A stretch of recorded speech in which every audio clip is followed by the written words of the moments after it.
My people, we're ready to mount up like an eagle. Stand and fight against evil. A system rigged and deceitful. King. Welcome to the King Talks podcast, where we're all about truth, community, and discussing the things you care about because we care about you. Of course, I'm your host, Adam Coleman.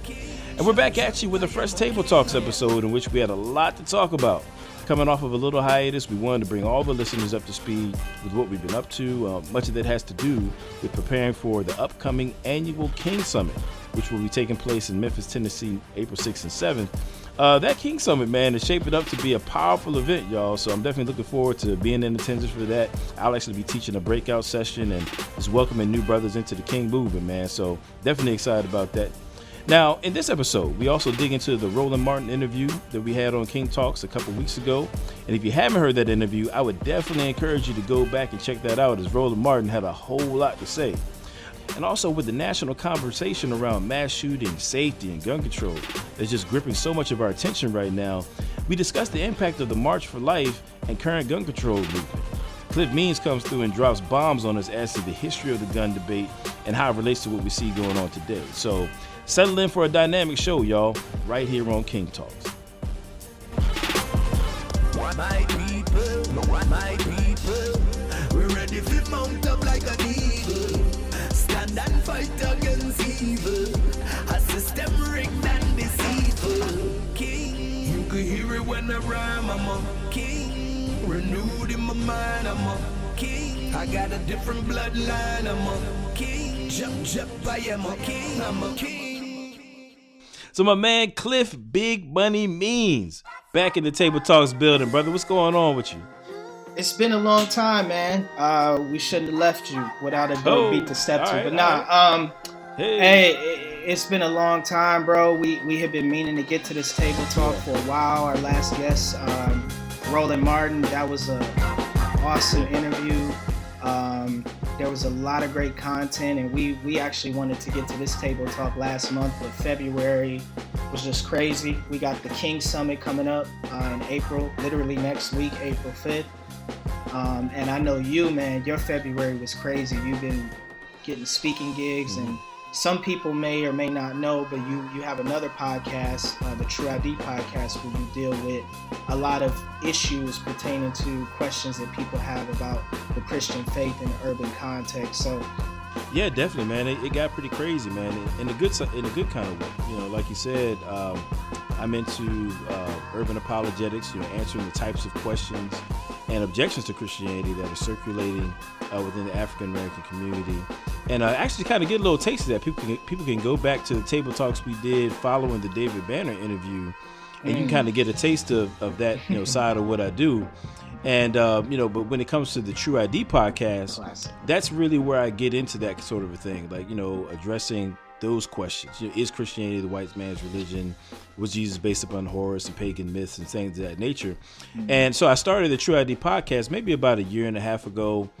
And, you know, God has just opened up some doors, man. He's really blessed it, you know, to where based upon the content that I've been putting out, people have reached out to me, and it's afforded me the opportunity to do some speaking engagements. And so in February, I made the mistake of cramming in, you know, too many events into like the shortest month of the year, you know, about burn myself out trying to make it all work. But, you know, I had the opportunity to get down there to Chicago, Bloomington, Illinois, rather, with Pastor Tim Allison. Shout out to him. Cartersville, Georgia. Shout out to y'all down there. We had a blast with my man, Pastor Isaiah Robinson. It was pretty dope, just, you know, hearing the feedback and, you know, talking with people after the events and just seeing people really inspired, not to only just kind of digest this information themselves, but then to go out and, you know, minister to others with what they learn, man. So I was just really excited about it. And a matter of fact, as you mentioned, you know, the K.I.N.G Summit. Yes, sir. Coming up next week, bro. I'm excited about that because I'll be there next week. Another gig, you know, coming teaching up as well, man. So, you know, I'm trying to get it in, man. I'm trying to get it in however I can, bro. So,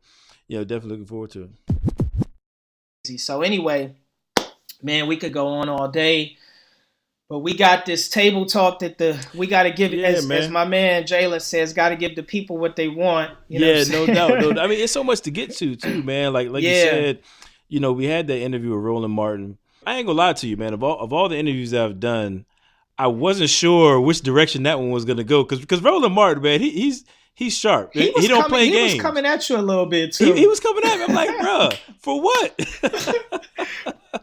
I was like, yo, I'm good, bro. I ain't trying to even go there, you know. He was coming at me, bro. I was like, dang, man. I was like, yo, I'm cool, bro. I watch the show, bro. Man, I'm with you, dog. You know what I'm saying? But, you know, I tell you, it was fun, man. I really enjoyed it. Definitely enjoyed it. Deep brother, man, had a lot of things to say about black journalism, and he's just a wealth of knowledge, man. Drop crazy bars, crazy history, crazy bars. Yeah. And so, you know, it was interesting to interview him just before he exited News One. Yeah. As a matter of fact. But you know what? The timing was perfect. I mean, given when we recorded it, you asked him a question about the gun debate. And given what's happened now, I mean, I know we wanted to get to this table talk. We wanted to put this table talk out weeks ago. But I just feel like this is the perfect time to address the issues that he raised on that table talk, given what happened in Parkland and given the movement that we're seeing that's being led by these teens and the debate, right? The resurge in the debate and the divide that we see in the evangelical church as it pertains to this issue, man. Without question, man. Once again, man, that gun debate, you know, is front and center. Yeah. And, you know, the public eye and it's just on everybody's radar right now. Obviously, we had the March for Life. Yeah. This past week where hundreds of thousands of people turned out for that. And so, Matt, before we go anywhere else, let's get into that a little bit, man. I want to get your thoughts on that. You know, this is where people's minds are right now. You know, take us to where you're at with it in terms of the gun debate. Woo. You know, how do you think it relates to the African American community and all that, man? You know, what's you say about it? It's a nuanced thing, bro. I am seeing reports come out that deal with and talk about the tension that African Americans deal with as it pertains to this issue of guns. Because when we talk about the Second Amendment and the passion that exists around that, like for us, you know, guns and having guns has really been about self-defense. Always has been. Like it's not about protecting ourselves from the government. It's not about saving guns up for a rainy day. You know, it's not a cultural fascination with firearms. When you're growing up in certain places like I did in Detroit, if you do have a gun, it is for your safety. And that's it. Like it's really for no other reason than that. But you also see a lot of people, because our communities have been terrorized by guns. We've experienced the terror of guns. We're not as gun crazy. A lot of African Americans are not gun crazy people. We don't want nothing to do with guns. In our minds, we associate guns with criminals. You know what I'm saying? Like if you toting a gun, you're you know, that's more of a criminal thing. You do have black people who feel like, you know, hey, I got to protect myself, but it's not a way of life. You know what I'm saying? It's not a culture. I think the debate is largely about culture more than it is about actual gun safety or anything of that nature. I think if you go back and you look at the history of the gun debate, it's a circular debate, and at different times, different cast of characters take the prominent roles. When you look at the history of the NRA specifically, the National Rifle Association, it is not until all measures that the National Rifle Association supported would be measures that today, up until 1977, the National Rifle Association always supported reasonable forms of gun control. Interesting. Okay. Always. They always supported reasonable forms of. The man who started the NRA didn't believe that guns should be in the hands of just every old common folks. They didn't want, and the only reason they started the NRA was to help soldiers learn how to shoot. That was why they started it. That was the original reason for starting the NRA. But then later on, you see the NRA, you know, you see America's history with guns. You obviously know they didn't want black folks having guns. And they restricted certain groups of people as time went on from having guns. But generally, most Americans did not feel that guns should be in the hands of certain people. And that was a general consensus. When we get to 67, you see what happens with the Black Panthers, which by now a lot of people have come to understand and know about. But the Black Panthers in 67, the Black Panther movement starts, and bearing arms is a major part of their movement. Open carry in the state of California. There were no restrictions on that. You could carry your gun openly. And what we see is Black Panthers walking around with open carrying their guns in public and walking up on officers with, they would supervise the police and walk up on officers who they basically holding them accountable and making sure that police brutality wasn't taking place. As a result of that, you see Ronald Reagan, the governor of California, co-signed the Mulford Acts, which was named after a Republican assemblyman, Don Mulford, and Ronald Reagan, the Republican governor of California, putting in this act that repeals people's ability to carry loaded guns in public. So now you have a Republican, really Ronald Reagan, who's considered the hero of conservative politics. When people say make America great again, they're really thinking of the Ronald Reagan days. He's putting in an act that nobody who's pro-gun would consider pro-gun. It's really a liberal kind of a restriction on gun control as a result of the Black Panthers at that time. That's gold, bro. So we see Black Panthers coming out. They're carrying their guns in the open, within a certain amount of feet, and they're watching these officers with their guns open. This terrified folks. Right. And what were they standing on? The Second Amendment. The right to bear arms. Now, there's this whole debate about, was the Second Amendment, if you're talking about people on the left, they believe that the Second Amendment only pertains to organizing a state militia. So they think that is a archaic and useless provision, and we should get rid of the Second Amendment. Those are people on the extreme left. People on the extreme right believe that, they highlight, you can't inhibit anybody's right to bear arms. And so any kind of regulation opens the door to all kinds of, eventually leads to guns. Don't restrict nothing. Basically, bazookas, you know what I'm saying? Yeah, don't restrict Call nothing. of Duty right. out here, you know what I'm saying? Like exactly. Which they didn't take that stance until the late 70s. Right. But nevertheless, that's what the Black Panthers were standing on. They were standing on whatever people think about what the Second Amendment was, whatever you think the Founding Fathers meant, that's up for debate. But our government demonstrated on multiple occasions through acts and different forms of legislation and protections for individuals that they believed that the Second Amendment is about individual right to bear arms. And Black people had to flee. A major part of legislation was protecting the right of African Americans to have arms. Because we know during Reconstruction, the government had to come in Reconstruction and protect and enforce Black people's right to bear arms, because the South wasn't having it after the Civil War. That's when you see the upsurge in the KKK, and they going around confiscating Black folks' guns, taking it from them. And the government had to come in and say, no, they have a right to bear arms. So when we look at the bear arms, we can't just paint this. We got to look at the whole history. This has been a Blackish, depending on the cast of characters involved at different times. It's been different people that have championed the Second Amendment, Black people included. So now we come up to 67, where the Black Panthers are saying, no, this is a symbol of power for us to protect ourselves. And that's what guns mean to them.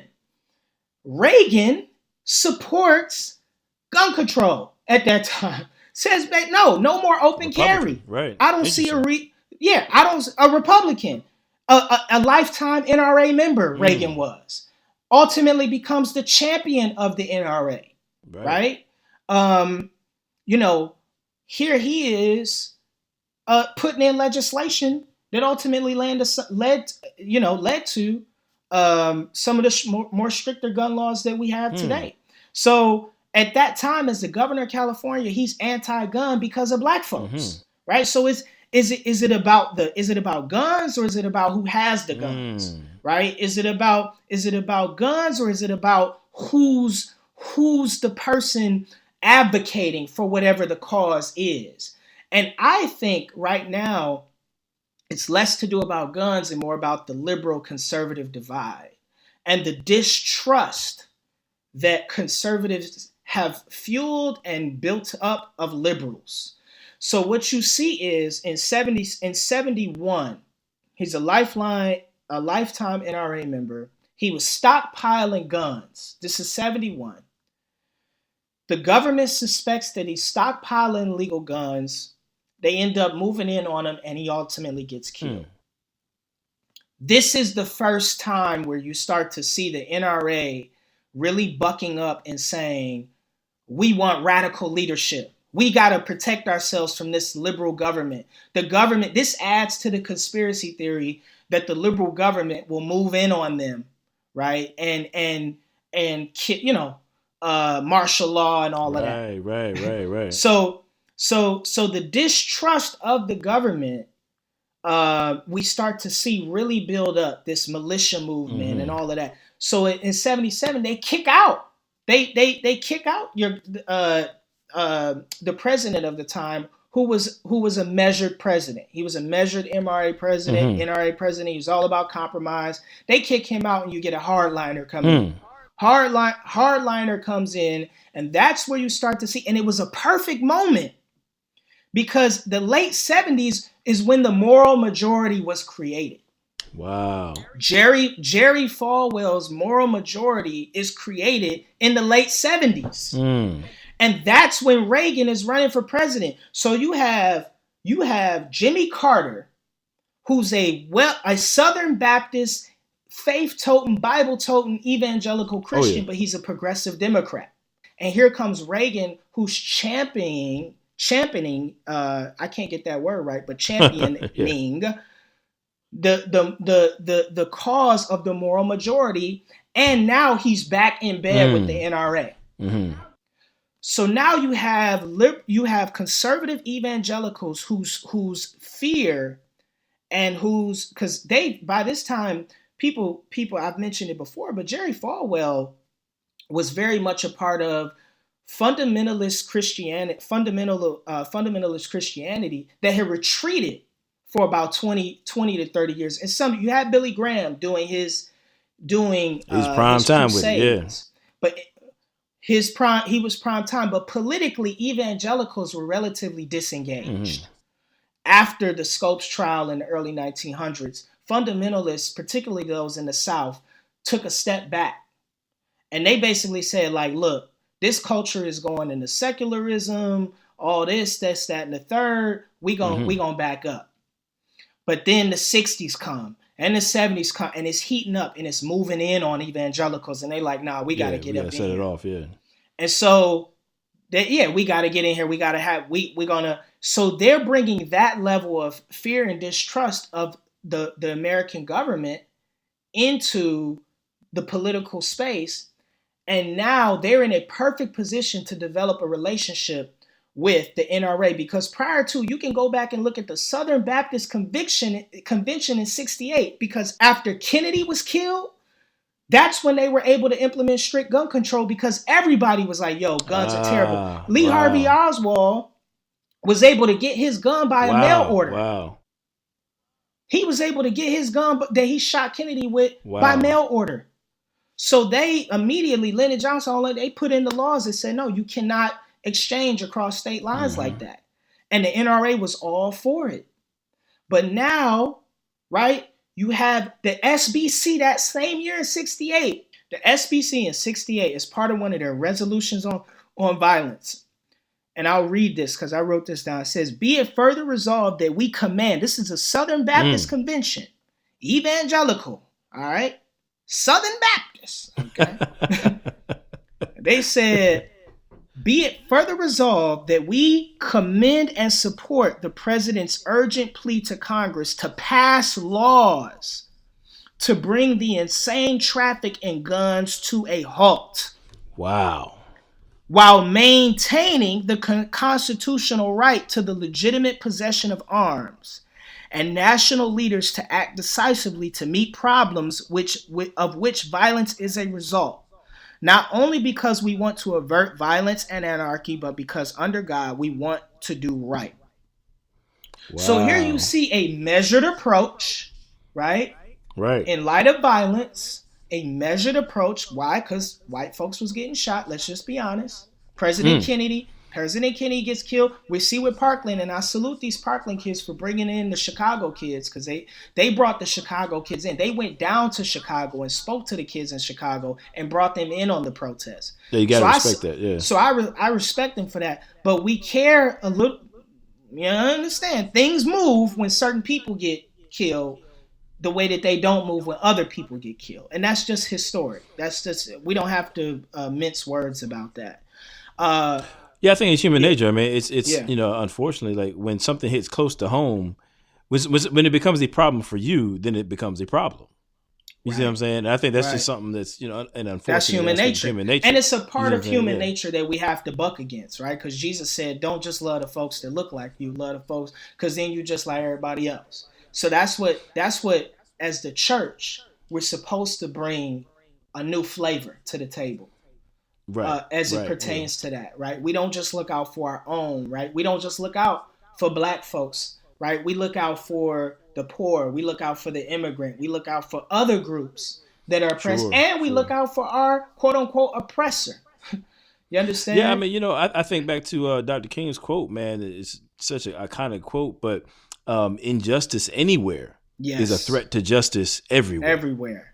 Facts. And I think you can apply that in several different ways. Bible talks about injustice against the rich and the poor, right? So we don't, we don't like to deal with that. We like to pretend today that the rich can, or the powerful can experience injustice. That's not true. All right. That's just not true. All right. But that bucks against the narrative again. We'll get into that later about narrative. You dropping bombs, bro? No. We'll get into that later. But just coming up to today to say that alliance that evangelicals made when they went and kind of in droves into the Republican Party with Raegan and with the NRA, because prior to that, majority of evangelicals actually voted for Jimmy Carter. And, they floated in and out of Democratic and Republican parties. But ever since Raegan, they've been wedded. They've been wedded to the NRA and to the Republican Party. And I think that relationship is more pivotal and more critical to why we see evangelicals, white evangelicals. Roland got on you about that. Yeah. But white evangelicals, why they have, if you look at an NRA convention, I encourage anybody, watch a documentary, The Armor of Light. And it's the story of a pastor who wrestles with his convictions over guns. And he has an organization in DC called Faith in Action. And most of his supporters, it's all about abortion rights and it's an anti-abortion organization. It's all about valuing life from conception through the end of life. And that made him wrestle with this love that his constituents had with guns. And the person that really made him deal with that was the mother of Jordan Davis, who was killed by Michael Duncan in that shooting. But she was Christian as well and shared her story with him. And he started, you see it live, he starts grappling with this. And he starts having these conversations with his donors. And he's risking major loss because the love that they have for guns, it's a way of life. It's a culture. You know what I'm saying? It's a way of life. Guns are bigger than anything. So when you start talking about guns have now been, they've sort of floated into this conversation about states' rights and there's this messy alliance between white evangelical Christianity, and not to generalize it, but there's a certain type of white evangelical Christianity that's sort of mixed in and muddled in with this old narrative of states' rights that kind of brings back in some of the old slavery and racist and old South language. And now that's kind of being married in with states' rights as it pertains to guns, and then the distrust of the liberal government. And so all of these things are kind of coming together. And I just think it creates a messy alliance that clouds the conversation. And then I didn't even get on the left and how they, in my opinion, we could also, you say March for Lives, but first of all, when you oppose, I'm seeing disingenuous attitudes on both sides, to be honest. Because in reality, when you cherry pick the argument you want to attack, that lets me know you're not trying to come to the table and be reasonable with the people that could actually work with you. So like, respect to March for Lives, the organizer, they have some very specific measures that I think are reasonable, and measures that they put out on their bullet points that we could all sort of come in line with. Sure. But the larger movement seems you have these people that cherry pick. So people on the right cherry pick and say they want to take our guns from us. You know that they're not saying that. Now, are there people in the movement that believe that? Yes. Sure. But the mainstream of the movement is saying we want to get rid of assault weapons. We want universal background checks. We want some psych evals. These are the kind of things that we want. Right. You understand? But you cherry pick the people that want to get rid of all guns. Right. Then on the other side, you're cherry picking the left is cherry picking. They're cherry picking on right wingers in the same way. So you have people on the right that are saying, we want more police officers in schools. Now, I understand why Black people would look at that with a raised eyebrow. But if we're just talking about school shootings that are taking place, and this is the difficulty, you can't make one rule because Black people, we've been done that. I grew up, my high school, we had metal detectors. Yeah. Understand? My middle school had metal detectors. Not my middle school, my high school. You was going hard. Okay, yeah, y'all was going hard in the paint. Now reality is we just walked through them joints. Everybody was getting buzzed, and we all just keep on walking through. Wasn't even on. Yeah, it's true. Now the high schools I go to in New York in the city, no, they check it. It's like the TSA up in there. So I don't know about Parkland, Florida, but I know metal detectors here in New York and a lot of other urban centers are very much mainstream, and you have a security guard there that's armed. There's a lot of people on the right that are saying, hey, make sure that our schools have armed security guards, metal detectors. Why aren't you at the table with them? Oh, because that's a gun. Are you telling me that having an armed security guard at the entrance and a metal detector, that helps cut down on the problem just as much as your measures do? Because the reality is your measures aren't going to get rid of mass shooting. The guy at Virginia Tech, he had a handgun.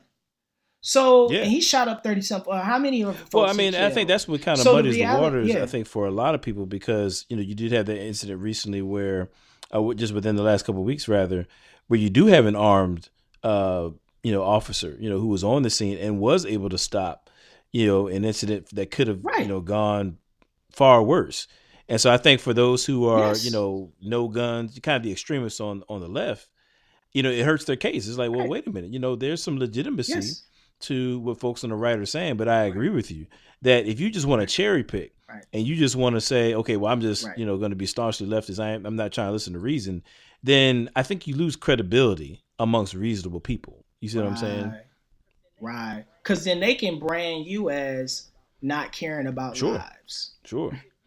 Because if you genuinely gonna sit there and say that won't help, then I could just as easily brand you as being callous. Yeah, I mean, and I can attest to that personally. I don't mean to cut you off, but just as a personal anecdote. I mean, I used to be the person who was the leftist, like completely anti-gun in all circumstances, just get rid of all guns. I was that guy.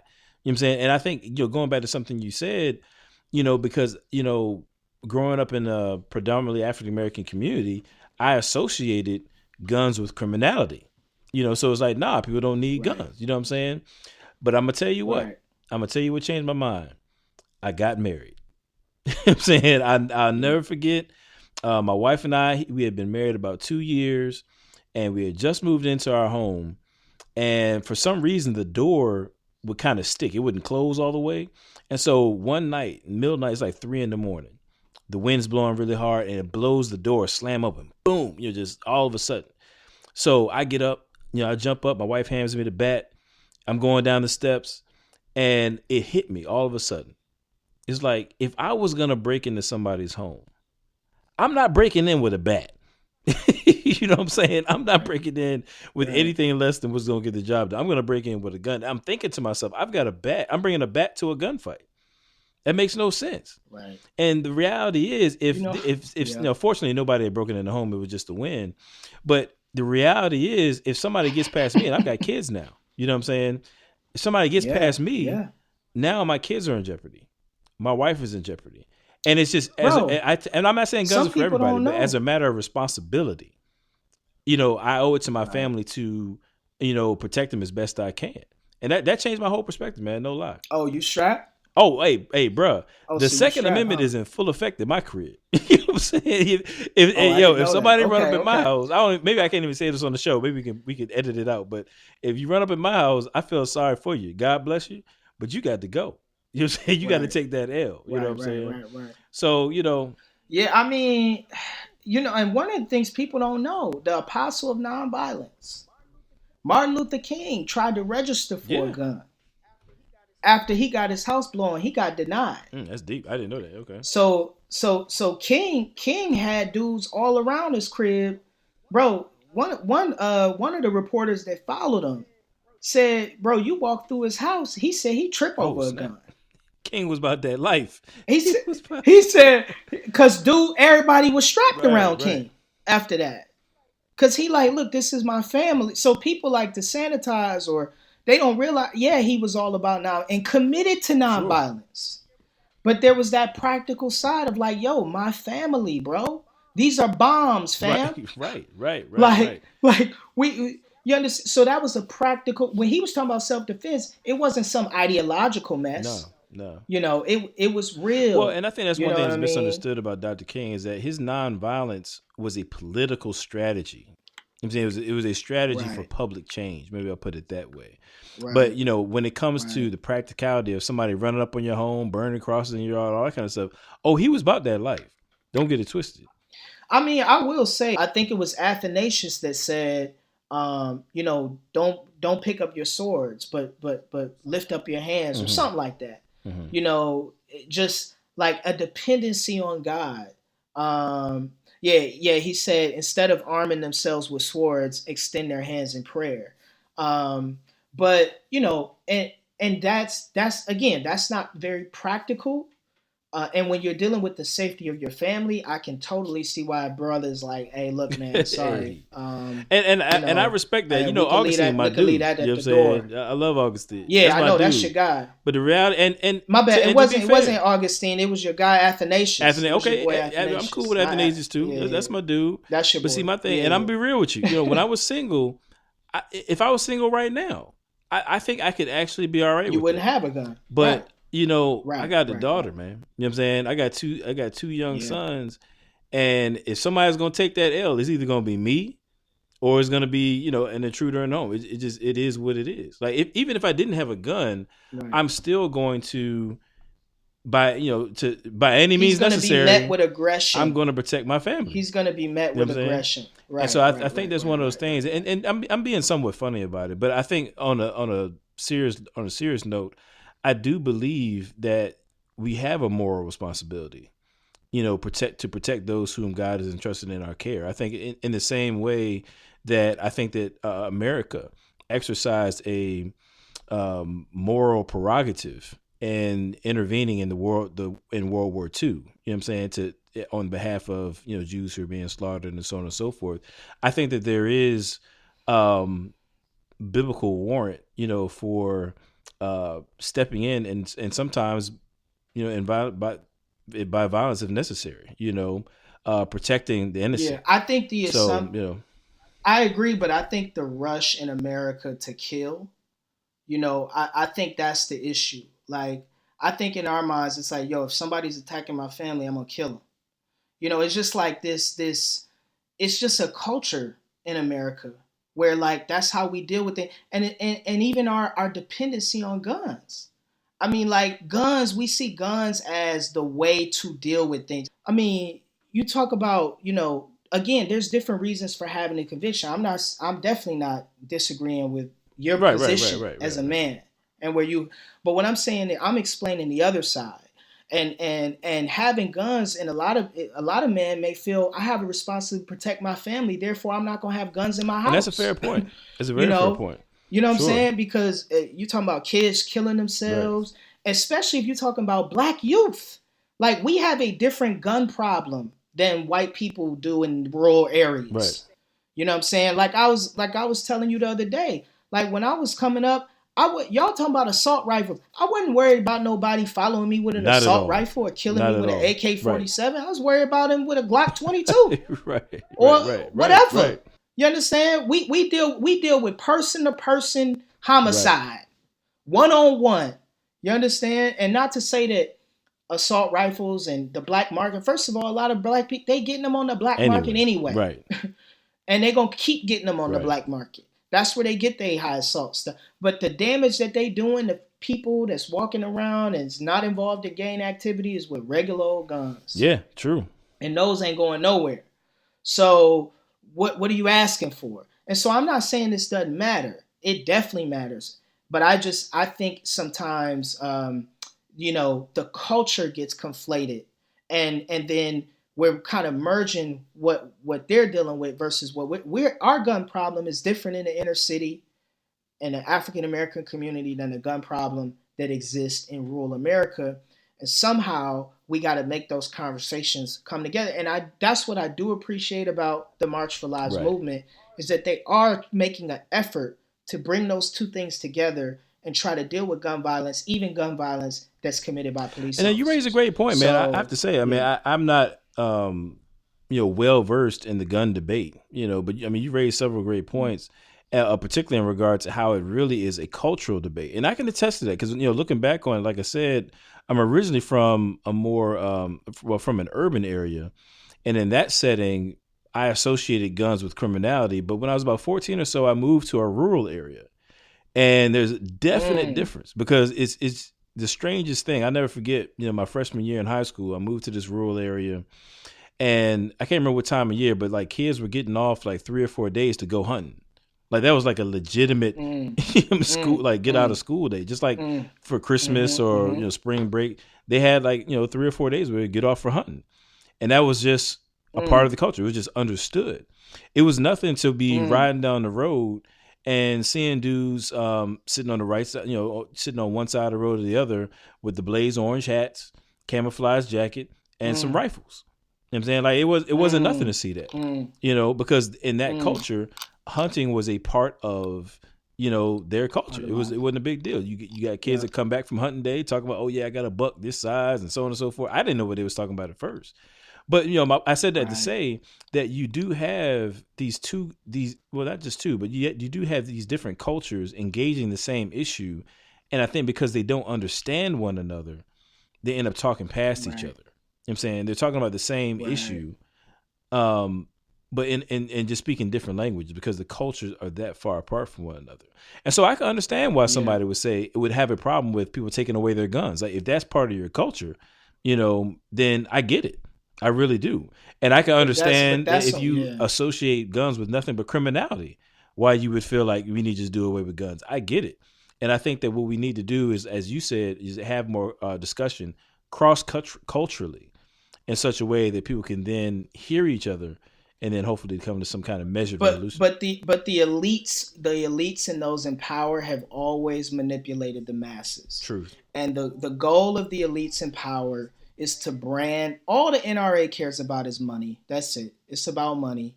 And anytime you hear people saying they want to take away our guns, that just tells you they're being manipulated. That because that is not the mainstream approach. We want basic measures that the NRA always supported up until, say, 40 years ago. Right. And now we can't have that discussion because it's associated with liberals. That's it. Yeah. That's the only reason. Yeah. Because it's associated with liberals. because gun control is not about taking away people's guns or, say in your case, the right to defend yourself. If they're telling you you cannot have a gun, you can't own a gun in your home and defend your home, now see how much support they get. Right. I mean, right. now we really got a problem. But that's not what's being discussed. And to brand that as the discussion is carrying out the sort of manipulative elite narrative that's being pushed by the NRA. And I think the evangelicals have bought into that. You know, when you see Franklin Graham praying at an NRA convention, yeah. you know, that's signed it. I think we're in bed with the wrong people. We tout a lot about where evangelicals are in the bed in the wrong way with the Democrats. Yeah. We talk about that. We know we're in the bed deep on a lot of issues, and it's an unholy alliance there. There's an unholy alliance going on the right. And until the church comes out of these cultural alliances that don't line up with God's heart, and we don't start being objective, and just honoring the Bible where God calls us to, man, we're gonna continue to find ourselves being a part of the polarization, the ungodly polarization in our country. Yeah, man. I just want to go on record as saying that I hope my mom never hears this episode. Because she don't know that I'm a gun owner. Like, matter of fact, Mom, if you listen, man. I was just playing. I don't own one. I was just kidding. I had to ask you. I'm like, wait a minute. So you strap rap? Hey, I didn't used to be that way, but I said, you know what, man? I'm not gonna roll up on you then. Nah. That's good, man. That's good. All right, cool. We'll move to the next topic. So the next topic, something I want to talk to you about. I want to get your thoughts on this, man. Okay. You asked Roland Martin about, speaking of what I just talked about, right? The unholy alliance between Democrats and Christians. Right. And how we're in bed with the Democratic Party, particularly minorities. And again, this always can go back to where we sort of who had our back at what time, Yeah. And so, Democrats gave us a bone, and so now we just been loyal to them for the last 50 years or whatever it's been. So you asked him that question, and he seemed to buck it. He kind of bucked it, and it's not like Roland to buck a question, but he kind of bucked it. Right. So he said to you asked him, what do we do when we're in this bind? How do we approach that? And he said, and I quote, he said, when they go into office, they put their hand on the Bible, but they promise to uphold the Constitution. Right. Now, Roy Moore, they talking about the Ten Commandments. He said, if you're a politician, you bring your faith, but you promise to uphold the Constitution. You are informed by your faith, but you are not driven by your faith. So that's what Roland said. He basically said, look, you put your hand on the Bible, but you promise to uphold the Constitution. So if you're a Christian and you don't agree with some of the hard liberal agenda issues, you're just you swore to that. And your faith should inform your politics, but it shouldn't drive your politics. So he's talking about separation of church and state. And what's your thoughts on that, man? I'm not going to really say much on this. Okay. I just want to hear what you got to say about this. Yeah, I'm be honest with you, man. Like, out of the whole interview, I think that part was probably the most uncomfortable part for me because I knew we had a lot to get to, but I really wanted to push back on that. Because to be honest with you, I just think he was wrong, I mean, to put it bluntly. First of all, I think there's a huge misconception as to, the separation of church and state and really what that means.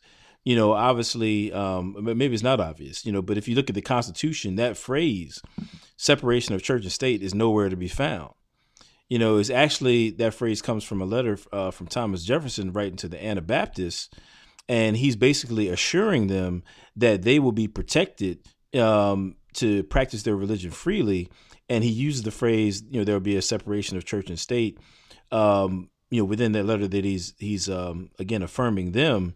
And what he was referring to from a constitutional standpoint was the First Amendment, in which it talks about how government shall make no law establishing a religion. You see what I'm saying? And so that's actually the separation of church and state that that Jefferson is referring to. It's not a matter of leaving your faith at home. It's not a matter of course, not allowing your faith to inform your decisions. As a matter of fact, it really has nothing to do, with allowing your religious convictions to impact you in such a way that it drives your policy. Quite frankly, that's not what separation of church and state is about. It's specifically about Congress shall make no law to establish religion. It doesn't really go further than that. Now, with that being said, I think that sometimes people can be naive in the sense that I don't care what worldview you have, right? Your worldview is going to impact how you engage in politics, right? And I think that's true for the atheist. That's true for the Christian. That's true for the Buddhist or whoever else you may be. The fact of the matter is we can't divorce ourselves from our worldview. That's just the way that it is. Right. The issue is what you want to do is you want to, you can be in line with your convictions without being oppressive with those convictions. You see what I'm saying? Right. And so you don't have to leave your faith at home, or you don't have to push it aside of the ballot box or anything of that nature. And you can have your political engagement infused with your worldview. There's nothing wrong with that. The issue is we're not going to allow that to be a tool of oppression. That's really what America is all about. That's what religious freedom supposedly is supposed to be all about. So he kind of waffled a little bit on that question. I felt he was a bit. It was a bit confusing, to be quite honest. I think because he himself sounded unsure about his answer. Well, go ahead. Yeah. Sorry. No. Sorry. Go ahead. No, and I think that's that I think it was a very odd. It was just kind of an awkward answer, when he responded. You see what I'm saying? It's odd to hear Roland Martin stumped. Yeah, it threw me off a little bit. And he didn't know how to deal with it. And I'll be honest, full disclosure, this is a very unclear issue that I wrestle with in my mind all the time.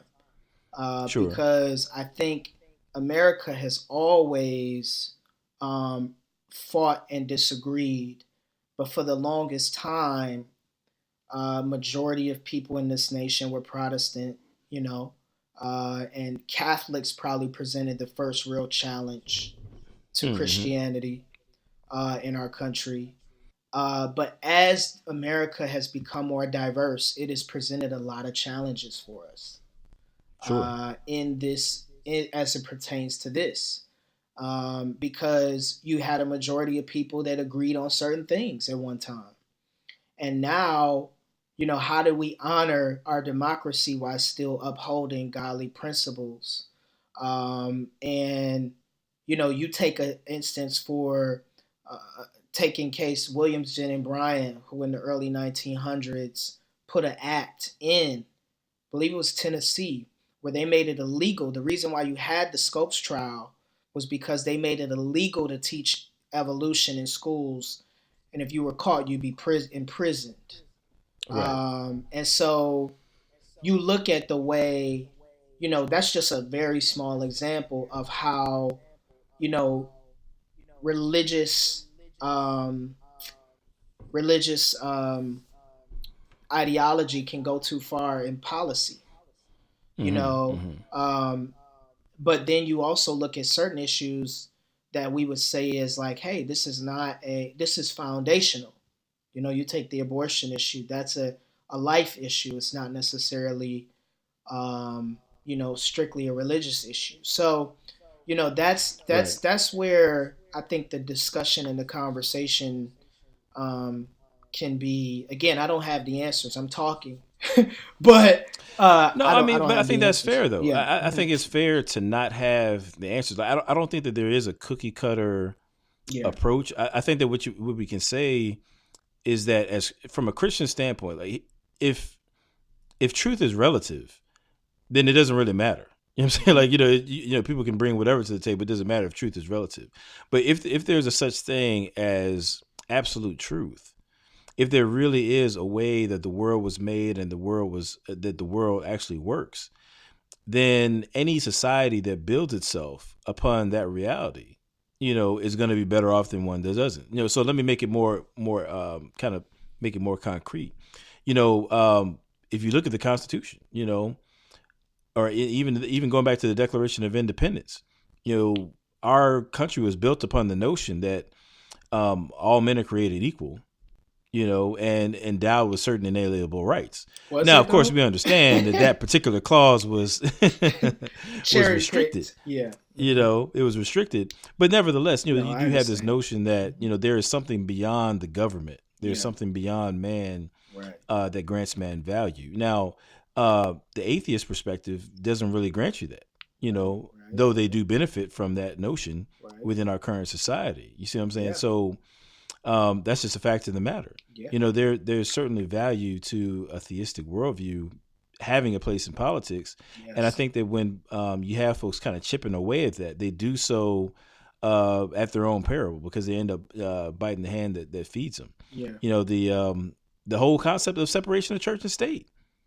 That concept, if you trace it back, you got to look at the works of Augustine. We were talking about him earlier. He wrote his one of his main works was City of God, and it kind of outlines that back during the time of Constantine. The division between the city of God and the city of man, and you kind of see that that work, among others, having a ripple effect and culminating into what we call separation of church and state. So even that notion, you have to attribute to a Christian worldview. So I said that to say that I don't think that Christians, quite frankly, I don't think anybody should be passive in bringing their worldview to the table in the political arena. And the idea is that people are free to do that, and then hopefully the right ideas win. Obviously we know from America's history that doesn't always happen. Right. But I think that it's happened to a degree that has allowed for us to be a society that is free in ways that other societies aren't. That's a good punctuation on that. Thank you for thank you for your thoughts, man. Yeah, man. And as always, to the King Talks family out there, we appreciate you. Thanks for listening. And definitely looking forward to meeting many of you at the King Summit event that's going on in Memphis, Tennessee. I know many of you will be in attendance. It's going to be a powerful event, man. So looking forward to that. And in the meantime, if you haven't done so already, make sure you subscribe to us on iTunes and SoundCloud as well. Give us 5 stars, leave a comment, and let people know what we're doing here at King Talks. We enjoy hearing back from you guys and all the great feedback we've been getting. So love you guys, and as always, strong in the Lord. Yeah. I brought the Kings with me on this one. It's a movement. Yeah. I had a dream. I saw black slaves in 2018, pulling them big king with a crown in the middle, looking like tug of war. I guess they forgot the inheritance of the Lord, dying over streets when God gave them the earth. It's all in the Bible, just do your research. White man's religion, that's just fake news. The cross hit Africa for Europe even knew. This ain't black versus white, this is dark versus light. But racism might distract you from the Christ on sight. So here's the Visine, me and my team. Dark world, but we flipping on a high beam. King, K is for the knowledge, I is to inspire. N for the nurture, the G is to grow higher. Jesus lit the match, so we all on fire. You see a crown on the attire, know you looking at a fighter. My people, we're ready for mountain.